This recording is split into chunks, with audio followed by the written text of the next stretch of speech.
Gulf വാർത്തകളിലേക്ക് വിശദമായി. കഴിഞ്ഞ ഒരു വർഷം ദുബായിൽ എത്തിയത് 2,37 ലക്ഷം യാത്രക്കാർ. കോവിഡ് പിടിമുറുക്കിയ 2021 89% വർധനവാണ് ഉണ്ടായത്. ഇതിൽ 2,18 ലക്ഷം പേരും വിമാനമാർഗമാണ് ദുബായിൽ എത്തിയത്. UK ആസ്ഥാനമായുള്ള മാർക്കറ്റ് റിസർച്ച് സ്ഥാപനമായ യൂറോ മോണിറ്ററിന്റെ സമീപകാല റിപ്പോർട്ട് അനുസരിച്ച് ലോകത്തെ 100 സിറ്റി ഡെസ്റ്റിനേഷനുകളിൽ 2ാം സ്ഥാനം ദുബായിക്കാണ്. ലോകത്തെ ഏറ്റവും തിരക്കേറിയ വിമാനത്താവളങ്ങളുടെ പട്ടികയിലും ദുബായ് ഉണ്ട്. പുതുവത്സര തലേന്ന് മാത്രം 10,700 യാത്രക്കാരാണ് ദുബായ് വിമാനത്താവളത്തിലെത്തിയത്. സേവന വേഗതയ്ക്കും യാത്രക്കാർക്കുള്ള സൗകര്യത്തിനും 2022 airport council international report Dubai വിമാനത്താവളങ്ങൾക്ക് അന്തർദേശീയ തലത്തിലും പ്രാദേശിക തലത്തിലും 1ാം സ്ഥാനം നൽകുന്നു. വിദേശ യാത്രക്കാരോടുള്ള സഹിഷ്ണുതാ മാനദണ്ഡത്തിൽ ലെഗാറ്റം പ്രോസ്പെരിറ്റി ഇൻഡെക്സിൽ 1ാം സ്ഥാനത്തും ദുബായിയാണ്. ആർട്ടിഫിഷ്യൽ ഇന്റലിജൻസ് അടക്കമുള്ള സാങ്കേതിക വിദ്യാ സാധ്യതകളുടെ ഉപയോഗമാണ് ദുബായിയെ മുന്നിലെത്തിക്കുന്നതെന്ന് GDRFA Dubai director general lieutenant general Mohammed Ahmed Al Marri പറഞ്ഞു. News 18 Dubai. ദുബായിലെ വാഹനയാത്രികർക്ക് ഇനി ചെറിയ ട്രാഫിക് അപകടങ്ങളും റിപ്പോർട്ട് ചെയ്യാം. എമിറേറ്റസ് നാഷണൽ ഓയിൽ കമ്പനിയുമായി സഹകരിച്ച് ദുബായ് പോലീസ് ആരംഭിച്ച ഓൺ ദി ഗോ പദ്ധതിയുടെ 4ാം ഘട്ടത്തിൽ ചെറിയ ട്രാഫിക് അപകടങ്ങൾ ഇനോഗ് സേവന സ്റ്റേഷനുകളിൽ നിന്ന് റിപ്പോർട്ട് ചെയ്യാൻ സാധിക്കും. ചെറിയ അപകടങ്ങൾ റിപ്പോർട്ട് ചെയ്യുന്നതിന് സർവീസ് സ്റ്റേഷനുകളിലെ ഇനോക് ഉദ്യോഗസ്ഥർ വാഹനമോടിക്കുന്നവരെ സഹായിക്കും. അപകടങ്ങൾ റിപ്പോർട്ട് ചെയ്യാനുള്ള കാലതാമസം ഒഴിവാക്കുകയാണ് പദ്ധതിയുടെ ലക്ഷ്യമെന്ന് ഓൺ ദി ഗോ സംരംഭത്തിന്റെ chairman lieutenant Majid Al Kaabi പറഞ്ഞു. സ്മാർട്ട് ഉപകരണങ്ങൾ ഇല്ലാത്തവർക്കും പോലീസ് സ്റ്റേഷനുകളിൽ നേരിട്ടെത്തി റിപ്പോർട്ട് നൽകാൻ താൽപര്യപ്പെടുന്നവർക്കുമുള്ള നിലവിലെ സൗകര്യം തുടരുമെന്നും അൽ കാബി വ്യക്തമാക്കി. News 18 Dubai. ഷാർജ സർക്കാരിൽ വിരമിക്കലിന് അർഹതയുള്ള 4 വിഭാഗങ്ങൾ ഏതെല്ലാം എന്ന് വ്യക്തമാക്കി സുപ്രീം കൗൺസിൽ അംഗവും ഷാർജ ഭരണാധികാരിയുമായ doctor Sheikh Sultan bin Mohammed Al Qasimi Sharjah റേഡിയോയിലും ടെലിവിഷനിലും സംരക്ഷണം ചെയ്ത ഡയറക്ട് ലൈൻ എന്ന പ്രോഗ്രാമിലാണ് ഇത് വിശദീകരിച്ചത്. ജനുവരി മുതൽ നിയമപരമായ വിരമിക്കൽ പ്രായമെത്തിയ ആദ്യ വിഭാഗത്തിൽ 51 പേർ ഉൾപ്പെടുന്നുണ്ട്. 2ാമത്തെ വിഭാഗത്തിൽ ഷാർജ സാമൂഹിക സുരക്ഷാ ഫണ്ടിൽ 100% തുക നീക്കിവെച്ചിട്ടുള്ളവരും 35 വർഷം സർക്കാരിൽ ജോലി ചെയ്തവരുമാണ് ഉള്ളത്. സർക്കാർ വിഭാഗത്തിൽ 20 വർഷത്തെ ജോലി പൂർത്തിയാക്കി വിരമിക്കുന്നതിനുള്ള വ്യവസ്ഥകൾ പാലിക്കുന്ന സ്ത്രീകൾക്ക് മാത്രമാണ് 4ാമത്തെ വിഭാഗം സംവരണം ചെയ്തിരിക്കുന്നത്. UAE കൂടുതൽ തണുപ്പിലേക്ക് നീങ്ങുന്നു. വാരാന്ത്യത്തോടെ താപനില 4 ഡിഗ്രി സെൽഷ്യസിലേക്ക് എത്തുമെന്ന് ദേശീയ കാലാവസ്ഥാ നിരീക്ഷണ കേന്ദ്രം അറിയിച്ചു. ഇടിയോടുകൂടിയ മഴയ്ക്കും സാധ്യതയുണ്ട്. UAEയിൽ നിലവിലെ കുറഞ്ഞ താപനില 8 ഡിഗ്രി സെൽഷ്യസ് ആണ്. അടുത്ത 3 ദിവസങ്ങളിൽ താപനില 4 ഡിഗ്രിയിലേക്ക് താഴുമെന്ന് ദേശീയ കാലാവസ്ഥാ നിരീക്ഷണ കേന്ദ്രം അറിയിച്ചു. രാജ്യത്തിന്റെ വിവിധ ഭാഗങ്ങളിൽ ഇടിയോടുകൂടിയ മഴയ്ക്കും സാധ്യതയുണ്ട്. ഫുജൈറ, ദിബ്ബ അടക്കം കിഴക്കൻ പ്രദേശങ്ങളിലും ശക്തമായ മഴയ്ക്ക് സാധ്യതയുണ്ട്. അൽ ഐനിലും മഴയ്ക്ക് സാധ്യതയുണ്ട്. വെള്ളി, ശനി ദിവസങ്ങളിൽ റുവൈസ്, ദൽമ, ബനിയാസ് ദ്വീപ് അടക്കമുള്ള പ്രദേശങ്ങളിലും മഴയ്ക്ക് സാധ്യതയുണ്ട്. ദുബായ് മുതൽ റാസൽ ഖൈമ വരെ ഇടിവെട്ടോടുകൂടിയ മഴ പെയ്യാനും സാധ്യതയുണ്ട്. പൊതുജനങ്ങൾ ജാഗ്രത പാലിക്കണമെന്നും പർവ്വത പ്രദേശങ്ങളിലേക്കും താഴ്വരകളിലേക്കും യാത്ര പാടില്ലെന്നും അധികൃതർ നിർദ്ദേശം നൽകി. വാഹനമോടിക്കുന്നവർ കൂടുതൽ ശ്രദ്ധിക്കണമെന്നും അധികൃതർ അറിയിച്ചു. News 18 Abu Dhabi. സൗദി അറേബ്യയിൽ നിന്നുള്ളവർക്ക് ഹജ്ജിന് അപേക്ഷിക്കാമെന്ന് ഹജ്ജ് മന്ത്രാലയം അറിയിച്ചു. വ്യത്യസ്ത തുകയുടെ 4 പാക്കേജുകളാണ് ഉള്ളത്. ഹജ്ജ് മന്ത്രാലയത്തിന്റെ വെബ്സൈറ്റ് വഴിയാണ് അപേക്ഷിക്കേണ്ടത്. പാക്കേജുകളുടെ തുക ഇങ്ങനെയാണ്: 3,465 റിയാൽ, 7,037 റിയാൽ, 9,214 റിയാൽ, 11,435 റിയാൽ.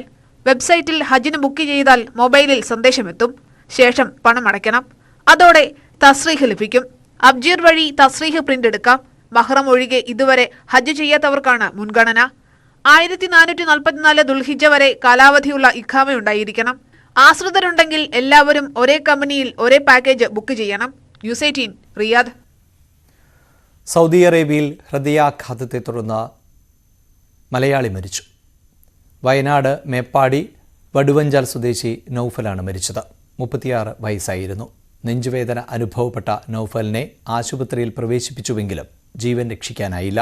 ഭാര്യ ശുക്രത്തും മക്കളായ ഇസ മെഹ്റയും ഹൽസൽ റബ്ബാനും 10 മാസമായി സന്ദർശക വിസയിൽ ഖമീസിൽ ഉണ്ട്.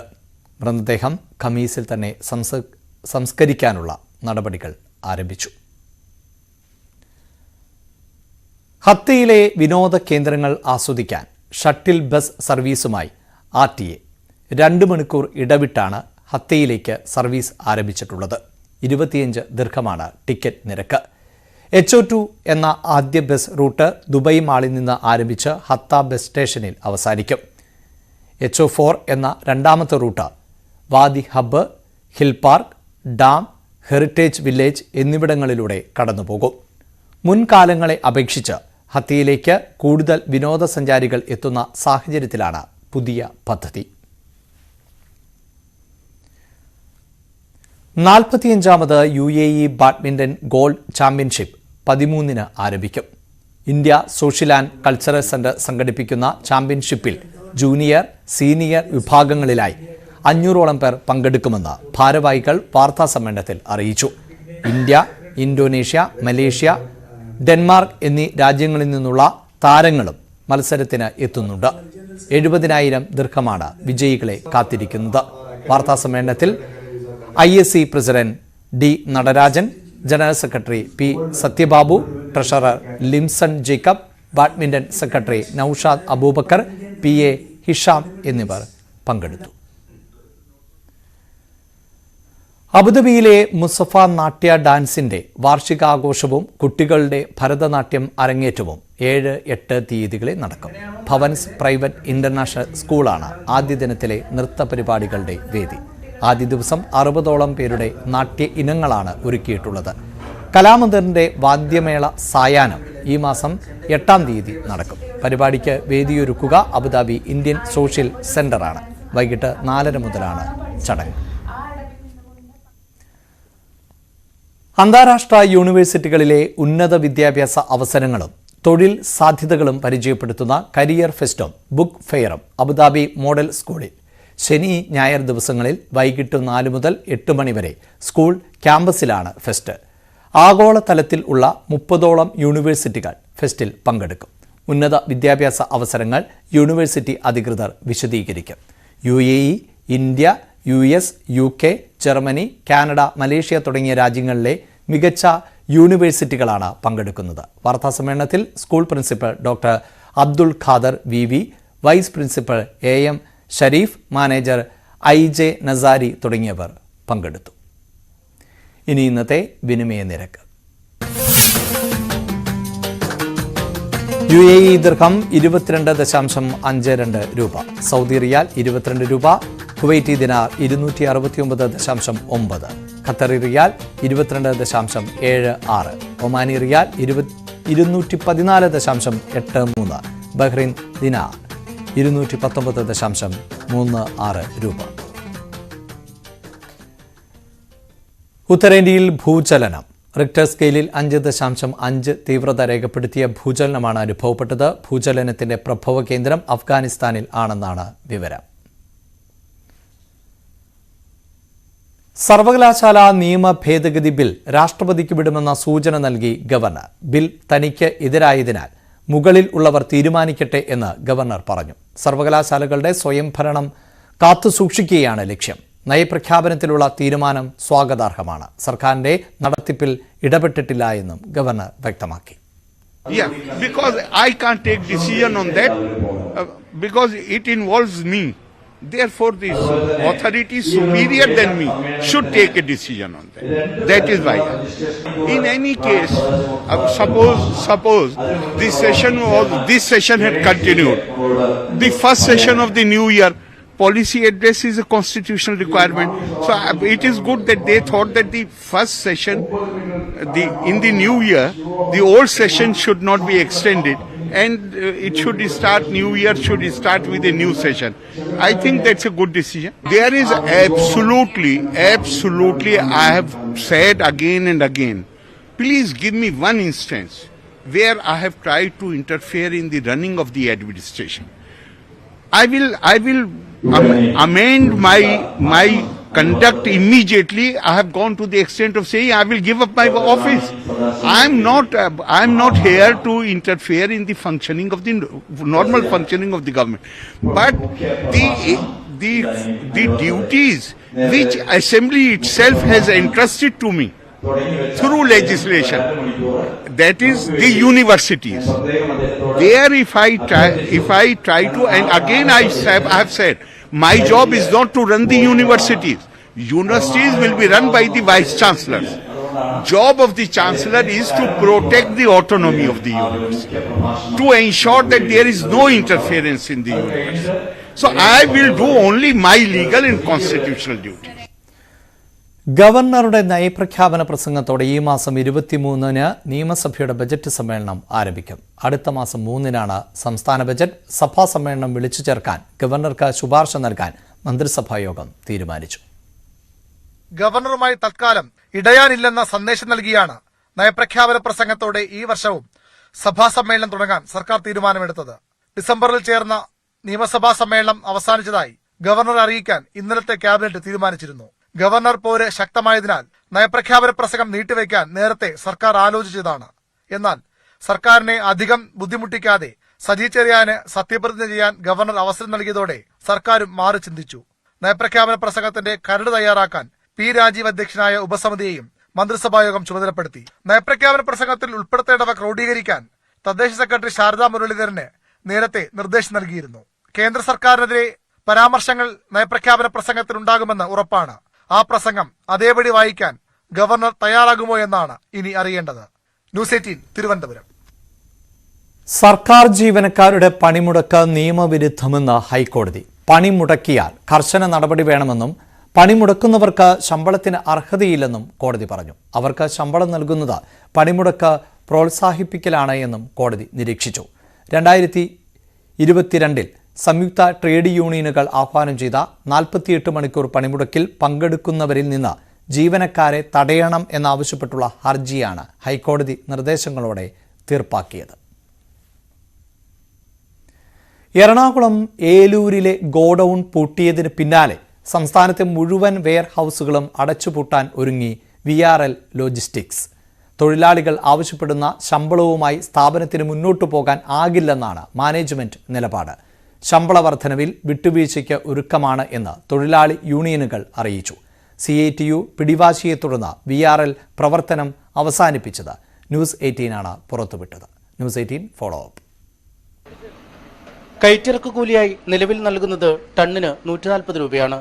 ഇത് 200 രൂപയായി ഉയർത്തിയാൽ ലക്ഷങ്ങളുടെ അധിക ബാധ്യത സ്ഥാപനത്തിനുണ്ടാവും. 3 വട്ടം ചർച്ച നടത്തിയിട്ടും യൂണിയനുകൾ വിട്ടുവീഴ്ച ചെയ്തില്ല. കേരളത്തിൽ ഒരിടത്തും ഇനി വെയർഹൌസുകൾ പ്രവർത്തിക്കേണ്ടതില്ലെന്നാണ് കമ്പനി തീരുമാനമെന്ന് അസിസ്റ്റന്റ് മാനേജർ ശങ്കർ ന്യൂസ് 18 പറഞ്ഞു. മാനേജ്മെന്റ് അപ്പൊ കമ്പനി ഡിസൈഡ് ചെയ്തത് ക്ലോസ് ചെയ്യാൻ വേണ്ടിയിട്ടാണ്. പിന്നെ ഓൾറെഡി എല്ലാ സ്ഥലത്തിലും അതൊരു മെസ്സേജ് കൊടുത്തിട്ടുണ്ട്. നമുക്ക് ഇവിടുത്തെ എറണാകുളത്തിലുള്ള വെയർ ഹൗസ് ക്ലോസ് ആണ്, ഇവിടെ 6 പാർസലൊന്നും അയക്കരുത് പറഞ്ഞിട്ട് മെസ്സേജ് കൊടുത്തിട്ടുണ്ട്. അവിടെ ഡയറക്ട് ഹെഡ് ഓഫീസിൽ പോയിട്ടുണ്ട് മെസ്സേജ്. കേരളത്തിൽ എവിടുത്തെ വെയർ ഹൗസ് വേണ്ട പറഞ്ഞപ്പോ ആ സമയത്ത് കമ്പനി കേരളത്തിൽ എവിടത്തെ തുറക്കരുത്, ഇനി ശേഷം വെയർ ഹൗസ് വേണ്ടാന്ന്. VRL വെയർഹൌസ് പൂട്ടിയതോടെ വിട്ടുവീഴ്ചയ്ക്ക് തയ്യാറാണെന്ന് CITU നേതൃത്വം വ്യക്തമാക്കി. 13-ന് കമ്പനിയുമായി ലേബർ ഓഫീസർ ചർച്ച വിളിച്ചിട്ടുണ്ട്. കമ്പനി കടുത്ത നിലപാട് സ്വീകരിക്കില്ലെന്നാണ് പ്രതീക്ഷ. ലേബർ ഡിപ്പാർട്ട്മെന്റ് 13-ാം തീയതി ചർച്ച വെച്ചിട്ടുണ്ട്. ആ ചർച്ചയിലൂടെ ഈ പ്രശ്നം പരിഹരിക്കണമെന്ന് CITU നിർദ്ദേശിച്ചിട്ടുണ്ട് അവരോട്. ആ യൂണിയൻ പാഴ്സൽ സർവീസ് യൂണിയൻ ആണ് ഉത്തരവാദിത്തപ്പെട്ട നേതാക്കന്മാർ അതിനകത്തുണ്ട്. അവരോട് ഇതിനകത്ത് ഇടപെടണം എന്ന് ഞാൻ പറഞ്ഞിട്ടുണ്ട്. അൺട്രസ്റ്റ് ഒഴിവാക്കണം എന്ന് പറഞ്ഞിട്ടുണ്ട്. വിഷയത്തിൽ നേരത്തെ തന്നെ വിട്ടുവീഴ്ചയുള്ള നിലപാടാണ് സ്വീകരിച്ചതെന്ന് INTUC വ്യക്തമാക്കുന്നു. അടച്ചുപൂട്ടൽ ഒഴിവാക്കുന്നതിനായി സർക്കാർ ഇടപെടണം. നമ്മൾ 22 വർഷമായിട്ട് ആ സ്ഥാപനം നിലനിർത്തിക്കൊണ്ടുപോകാൻ വേണ്ടി മുൻകാലങ്ങളിൽ ചെയ്ത വിട്ടുവീഴ്ച പോലെ തന്നെ ഇനിയും ആ തൊഴിൽ സ്ഥാപനം അവിടെ നിലനിൽക്കുന്നതിന്റെ ഭാഗമായിട്ട് തൊഴിലാളികൾക്ക് മാന്യമായ രീതിയിൽ വേതനം നൽകുന്ന രീതിയിൽ സെറ്റിൽമെന്റ് ഉണ്ടാക്കാം എന്ന് അവരോട് നമ്മൾ പറഞ്ഞിട്ടുണ്ട്. തൊഴിലാളികൾ അന്യായമായി വേതന വർധനവ് ആവശ്യപ്പെടുന്നു എന്നാരോപിച്ച് 2-നാണ് VRL കമ്പനി അടച്ചുപൂട്ടുന്നുവെന്ന് ചൂണ്ടിക്കാട്ടി തൊഴിൽ വകുപ്പിന് കത്ത് കൊടുത്തത്. ഒരാഴ്ചയായി വെയർഹൌസിലേക്ക് ചരക്കും എത്തിക്കുന്നില്ല. സ്ഥാപനം പൂട്ടിയതോടെ നേരിട്ടും അല്ലാതെയും തൊഴിൽ ലഭിക്കുന്ന 100-ലധികം തൊഴിലാളികളാണ് പെരുവഴിയിലായത്. ന്യൂസ് 18 കൊച്ചി. ജീവനക്കാരുടെ ആശ്രിത നിയമനം അവസാനിപ്പിക്കാനുള്ള സർക്കാർ നീക്കത്തിൽ ഭരണ പ്രതിപക്ഷ സംഘടനകൾക്ക് എതിർപ്പ്. ജീവനക്കാർ മരിച്ചാൽ അടുത്ത ബന്ധുവിന് ആശ്രിത നിയമനം നൽകുന്നതിനാണ് നിയന്ത്രണം കൊണ്ടുവരുന്നത്. 1 വർഷത്തിനകം ജോലി സ്വീകരിക്കാൻ കഴിയുന്നവർക്ക് മാത്രമായി ഇത് പരിമിതപ്പെടുത്താനാണ് സർക്കാർ നീക്കം. ഹൈക്കോടതി ഉത്തരവ് പ്രകാരം ഒഴിവ് വരുന്ന തസ്തികകളിൽ 5% താഴെ മാത്രമേ ആശ്രിത നിയമനം നടത്താനാകൂ. സർക്കാർ സർവീസിലുള്ള ആളുടെ മരണശേഷം 1 വർഷത്തിനകം നിയമനം കിട്ടാൻ അർഹതയുള്ളവർക്ക് നിയമനം, മറ്റുള്ള അപേക്ഷകർക്ക് 10 ലക്ഷം രൂപ ആശ്രിത ധനം എന്നിങ്ങനെയാണ് സർക്കാർ നിർദ്ദേശങ്ങൾ. ചീഫ് സെക്രട്ടറി തല സമിതി സമർപ്പിച്ച നിർദ്ദേശത്തോട് CPM അനുകൂല സംഘടനയ്ക്ക് പോലും യോജിപ്പില്ല. അപേക്ഷ സമർപ്പിച്ചതിൽ അതത് വകുപ്പുകളുടെ നിശ്ചിത സമയം, അതായത് 1 വർഷത്തിനകം ഉണ്ടാകുന്ന ഒഴിവുകളിൽ 5% മാറ്റിവെച്ചിരിക്കും. അതുകൊണ്ട് തന്നെ പല വകുപ്പുകളിലും ഇത്തരത്തിൽ 5% ഒഴിവ് വരാത്തൊരു സാഹചര്യമുണ്ട്. അതുകൊണ്ട് തന്നെ അവർക്ക് നിയമനം ലഭിക്കാതെ കാലതാമസമുണ്ടാകും. ആ കാലതാമസം പരിഹരിക്കുന്നതിന് വേണ്ടിയിട്ടുള്ള ഒരു സംവിധാനത്തിനെ കുറിച്ച്, ഒരു ബദൽ സംവിധാനത്തിനെ കുറിച്ച് ആലോചിക്കേണ്ടിയിരിക്കുന്നു. അർഹതപ്പെട്ട ആളുകൾക്ക്, ആശ്രിതർക്ക്, അവരുടെ സർവീസിലിരിക്കുക മരണപ്പെട്ടിട്ടുള്ള ജീവനക്കാരന്റെ കുടുംബത്തിന് തുണയാകുന്ന വിധത്തിലേക്ക് ഈ സംവിധാനത്തിന് മാറണം എന്നുള്ളത് തന്നെയാണ് സെക്രട്ടേറിയറ്റ് എംപ്ലോയീസ് അസോസിയേഷന്റെ ആവശ്യം. പ്രതിപക്ഷ സംഘടനകളും സർക്കാരിനെ എതിർപ്പറിയിക്കും. അറബിലൊരു ഇതുണ്ട്, ദിയ എന്ന് പറഞ്ഞാൽ ബ്ലഡ് മണിയാണ്. കൊലപാതകം നടത്തിയിട്ട് കൊടുത്ത് ദിയ കൊടുത്ത് അതിൽ നിന്നും മുക്തരാവുക എന്നുള്ള അത്തരം ദിയാപ്പണം വാങ്ങിക്കൊണ്ട് സർക്കാർ ജീവനക്കാരന്റെ ആശ്രിത പോകാൻ തയ്യാറല്ല എന്ന് സർക്കാരിന് മുമ്പാകെ വളരെ വ്യക്തമായി പറയുവാൻ കേരള സെക്രട്ടേറിയറ്റ് അസോസിയേഷൻ ആഗ്രഹിക്കുകയാണ്. അദ്ദേഹത്തിന്റെ കുടുംബത്തിന് സമാശ്വാസം 10 ലക്ഷം രൂപ നൽകിക്കൊണ്ട് അവന്റെ കുടുംബാംഗത്തിന് ജീവിതം നൽകില്ല, അതുകൊണ്ട് കാലാകാലം ജീവിച്ചു കൊള്ളണമെന്ന് പറഞ്ഞു കഴിഞ്ഞാൽ അത് അംഗീകരിക്കുവാൻ സർവീസ് സംഘടനകൾക്ക് ഒന്നിനും തന്നെ കഴിയുകയില്ല എന്നുള്ള കാര്യം വ്യക്തമാക്കാൻ ആഗ്രഹിക്കുകയാണ്. ആശ്രിത നിയമനം 5% പരിമിതപ്പെടുത്തുമ്പോൾ നിയമനത്തിനുള്ള കാലതാമസം ഇനിയും കൂടാൻ സാധ്യതയുണ്ട്. പല അപേക്ഷകർക്കും ജോലി തന്നെ നഷ്ടപ്പെടാനും ഇടയുണ്ട്. ഇത് കണക്കിലെടുത്താണ് പുതിയ നിർദ്ദേശമെന്നാണ് സർക്കാർ പറയുന്നത്. സ്റ്റാറ്റ്യൂട്ടറി പെൻഷനും ആശ്രിത നിയമനവും ഇല്ലാതാകുന്നതോടെ ജീവനക്കാർ പൂർണ്ണമായും സർക്കാരിനെതിരെയാകുമെന്ന ആശങ്കയും ഭരണപക്ഷ സംഘടനകൾക്കുണ്ട്. 4ാം ശനിയാഴ്ച അവധി നൽകുന്നതിലും ഉടൻ തീരുമാനമാകും. ഇക്കാര്യങ്ങൾ ചർച്ച ചെയ്യാൻ ഈ മാസം 10-ന് ചീഫ് സെക്രട്ടറി ജീവനക്കാരുടെ സംഘടനകളുടെ യോഗം വിളിച്ചിട്ടുണ്ട്. ന്യൂസ് 18 തിരുവനന്തപുരം. യുവജന കമ്മീഷൻ ചെയർപേഴ്സൺ ചിന്ത ജെറോമിന്റെ ശമ്പളത്തിന് മുൻകാല പ്രാബല്യം നൽകി ക്രമപ്പെടുത്തും. 1 വർഷത്തെ ശമ്പളത്തിനാണ് മുൻകാല പ്രാബല്യം നൽകി ക്രമപ്പെടുത്താൻ തീരുമാനിച്ചിട്ടുള്ളത്. യുവജന കമ്മീഷൻ ശമ്പള കുടിശ്ശിക ആവശ്യപ്പെട്ടിട്ടില്ലെന്ന് ചിന്ത ജെറോം പറഞ്ഞു. അതേസമയം UDF കാലത്ത് യുവജന കമ്മീഷൻ ആയിരുന്ന RV രാജേഷിന് 1 ലക്ഷം രൂപ വീതം ശമ്പളം നൽകണമെന്ന് കോടതി നിർദ്ദേശിച്ചു. യുവജന കമ്മീഷൻ ചെയർപേഴ്സണായി ചിന്ത ജെറോം 2016 ചുമതലയേൽക്കുമ്പോൾ ശമ്പളം നിശ്ചയിച്ചിരുന്നില്ല. പകരം അഡ്വാൻസായി 50,000 രൂപ വീതം മാസം നൽകി വന്നു. 2018 ശമ്പളം 1 ലക്ഷം രൂപയായി നിശ്ചയിക്കുന്നത്. അതിനാൽ അഡ്വാൻസ് തുകയായി നൽകിയിരുന്ന കാലത്ത് ശമ്പളം ക്രമപ്പെടുത്തണമെന്ന് കമ്മീഷൻ സർക്കാരിനോട് ആവശ്യപ്പെട്ടു. ഇതോടെ 2018 തീരുമാനിച്ച 1 ലക്ഷം രൂപ ശമ്പളം 1 വർഷത്തെ മുൻകാല പ്രാബല്യത്തോടെ നൽകും. കുടിശ്ശിക വേണമെന്ന് ആവശ്യപ്പെട്ടിട്ടില്ല എന്ന് ചിന്ത ജെറോം പ്രതികരിച്ചു. ഞാൻ ഇതിനെ സംബന്ധിച്ച കാര്യങ്ങളെല്ലാം സൂചിപ്പിച്ചു. 2018 മുതൽ തന്നെ ഈ ചട്ടങ്ങളിൽ പറഞ്ഞിരിക്കുന്ന തുക എനിക്ക് ലഭിച്ചുകൊണ്ടിരിക്കുകയാണ്. ഇതൊരു പുതിയ വാർത്തയായിട്ടാണ് ഇപ്പോൾ പ്രചരിപ്പിച്ചുകൊണ്ടിരിക്കുന്നത്. അതിനു മുമ്പ് ഞാൻ വാങ്ങിയത് അഡ്വാൻസ് ആണ്. അഡ്വാൻസ് വാങ്ങിക്കൊള്ളാനുള്ള സർക്കാർ ഉത്തരവിന്റെ അടിസ്ഥാനത്തിൽ 50,000 രൂപ അഡ്വാൻസായി എനിക്ക് യുവജന കമ്മീഷനിൽ നിന്ന് നൽകി. അതാണ് വാങ്ങിച്ചുകൊണ്ടിരുന്നത്. ആ അഡ്വാൻസിനെ സംബന്ധിച്ച് ഒരു വ്യക്തത വേണം എന്ന് ആവശ്യപ്പെട്ടിട്ടുണ്ട്. ഇതിനിടെ ശമ്പളം ആവശ്യപ്പെട്ട് മുൻ യുവജന കമ്മീഷൻ ചെയർപേഴ്സൺ RV രാജേഷ് കോടതിയെ സമീപിച്ചിരുന്നു. ഇതിന് RV രാജേഷിന് അനുകൂലമായാണ് കോടതി വിധിച്ചത്. 18 ലക്ഷം രൂപ ശമ്പള ഇനത്തിൽ അനുവദിക്കാനാണ് വിധി. കോടതി വിധിയിൽ പ്രതികരിക്കാനില്ല എന്ന് RV രാജേഷ് പറഞ്ഞു. ന്യൂസ് 18 തിരുവനന്തപുരം. കലോത്സവ വിശേഷങ്ങൾ. Kerala school Kalolsavam powered by GTech computer education. SAP S/4HANA DIFA Tally അംഗീകൃത കോഴ്സുകൾ GTechലൂടെ.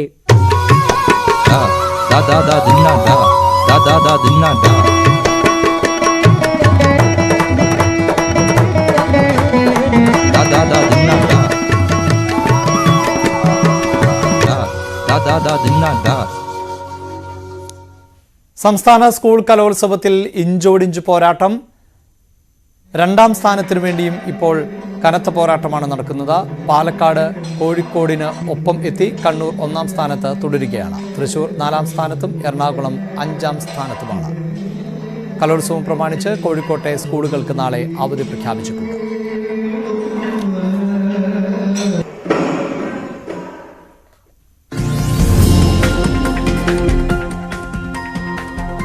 പോയിന്റ് നില ഇപ്രകാരമാണ്. കണ്ണൂർ 673 പോയിന്റ്, പാലക്കാട്, കോഴിക്കോട് ജില്ലകൾ 669 പോയിന്റുമായി രണ്ടാം സ്ഥാനത്ത്. തൃശൂർ മൂന്നാം സ്ഥാനത്തുണ്ട് 641 പോയിന്റ്, എറണാകുളം 632, മലപ്പുറം 624 പോയിന്റ്.